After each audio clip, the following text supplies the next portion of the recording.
సూర్యకిరణాలు దాని వరకు మనం సూర్యకిరణాలు ఉషా కిరణాలు అప్పుడు వస్తున్నాయి కదా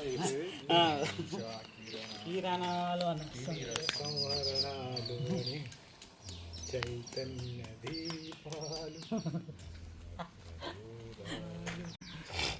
చలో వేసుద్దాం లోపల. ఇది ఎంత బ్రదర్ ఎంత ఏజ్ ఉంటుంది? ఇది ఐడియా ఉందా?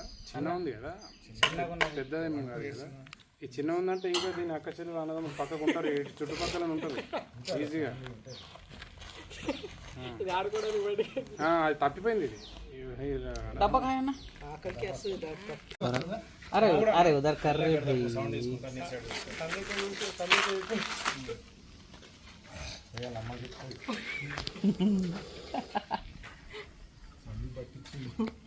హాలిడే ఉన్న రోజు వెళ్తే బ్రదర్ మళ్ళా అన్న మాక్సిమం మనం 7 పట్టినామా 6 హాలిడే. ఈ ఆఫీస్లో మనకు డే నైట్ హాలిడే, మనం ఈ ఆఫీస్లో హాలిడే ఉన్న రోజు మాత్రం వెళ్తే సైలెంట్ ఉండడానికి